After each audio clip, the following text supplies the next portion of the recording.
Hey everyone, welcome back to another tiny update. We've done a couple things since you guys have been here. Golf course is finished. At least it is for now. We have our first pin there, a lot of different tee boxes.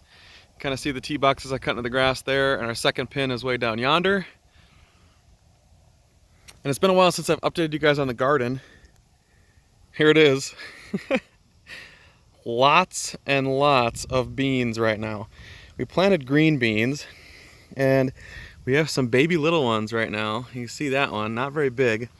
But some of the other ones, they're almost actually eating quality. Like 3-4 fingers, I'm tempted to pull that off and try that right now.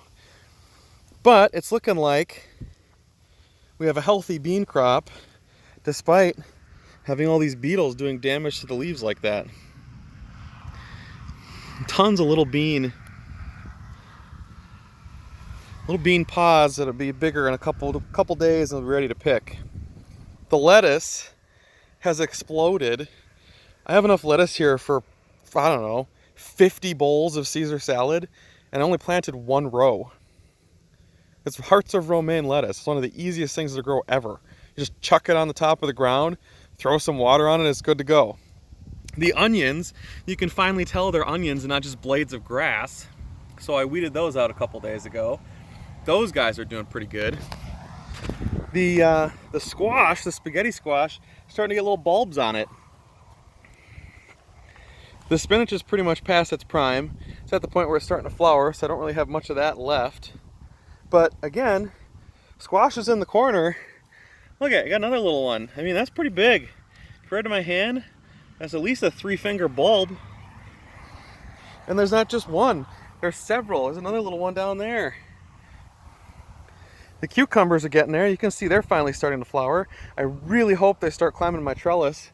There's some plants here that definitely could use the support. As soon as they start climbing, they're gonna be a lot better off.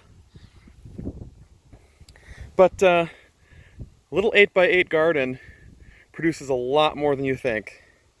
If you're trying to be self-sufficient and get some good crops over the summer, a little 8x8 raised bed is the place to start. This cost me, with assembly, this cost me less than 75 bucks to get the garden done. Treated 2x4s and a bunch of dirt we hauled in.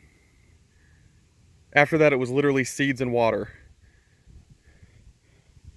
And look at all that food I'm gonna have in this, beans in about a week, and then the rest of that, I have a ton of lettuce right now, and all that spaghetti squash and cucumber is gonna come in late. That'll be awesome. The other thing we're working on here, so we're trying to come up with a way to take the rainwater we get and filter all the junk out of it. I think I finally did it today. What we did was created a filter bucket. If you ever want to make one of these for yourself, you need 3 things. First, you need a spigot. Spigot's really easy to find. 3/4 inch standard garden spigot.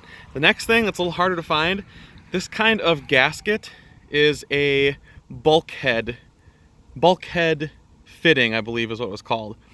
You have to know it by that name. If you go to a hardware store and you look for this to put in a bucket to make a filter, they're not gonna know what you're talking about unless you say that it's a bulkhead fitting, specifically a bulkhead. And what that does is that creates a seal on the back side of this container. That way I can filter out whatever I want to filter out. I started by putting some pea gravel in there, put a layer of charcoal in between that, and put some sand on the top. And what this does, it takes all this water and all this particulate that's sitting in here. You guys can see that floating junk. It filters it out, and after I turn this tap on, yeah, it doesn't come out fast, but it's clean. Look at that. So definitely something to wash our hands with, or any other thing that we want to use it for in the future. And in order to keep bugs out of the top, a simple lid takes care of the whole thing, and then you're good to go. You can run this until that little reservoir is out on the top. So those are our 2 projects as of late. The golf course, the water bucket, and the beans. The beans are growing like crazy. Other thing I want to show you guys here. So we finally are tapping into our container of water up here. So you can kind of see it in the woods back there. I finally put the hose back on it, hooked it all up, made it watertight, and ran it to here. Right now it's chlorinated. I chlorinated it myself with pool chlorination. It's only about a teaspoon for 500 gallons, and that's a 250 gallon tote. So about a half teaspoon takes care of the whole thing. It kills all the bacteria and algae that's in there. And then the idea is to hook it into the tiny house through our port there. You guys can see that, the electrical's running out there too. And to have hand washing water for free. All I gotta do is take the water from the buckets underneath the house. You can see that Fleet Farm one kind of hiding behind the trailer there. We'll take the water for free, filter it through that filter bucket, and then we get water. And the crazy thing about this is, it's got really good pressure.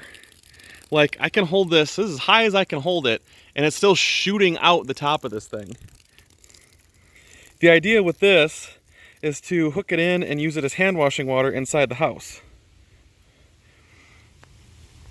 But for right now, it sits on the ground because I have to get a couple fittings. But everything's going well. We also installed a kiddie pool. This is our kiddie pool water collection system. Basically, it just sits out here when it rains, and then after that, we take it, we filter it, and then we put it into the container up there. Even just this provides us enough hand washing water to wash our hands over and over and over again throughout the summer. Yeah, we have to bring in drinking water, but I would have to bring in drinking water anyway. Now, one of the last things we're doing out here, I want to show you one final project before I let you go. So all along the woods are little tiny oak saplings. And in the future here, what I'd love to do is to plant all these oak saplings where all these blue flags are out against the road. The idea is to kind of give us a windbreak. You can kind of see based on the Gulf flag, the wind today was supposed to be about 5 miles an hour, but it's constantly blowing here. I think it's mostly just because of how open this field is. But the idea here is to plant, you see where all these blue flags are, we're going to transplant those oak saplings, put them here as a windbreak, and it'll cost me nothing. That's the best part. Nature gives a lot of good stuff. You just got to know where to put it and know how to use it. So hopefully next time I give you guys an update. I'm thinking about doing a time lapse of putting in trees. We'll see how that works. I've never done a time lapse. We'll figure it out though. Anyway, here at Sterlingshire Acres, the land, and the tiny house, we'll see you later. Thanks for watching. Oh, and if you haven't already, if you like our videos, if you like this content, please like the video and subscribe. It really helps me to know that you appreciate what I'm doing. Anyway, have a good one. Thanks for watching. Bye.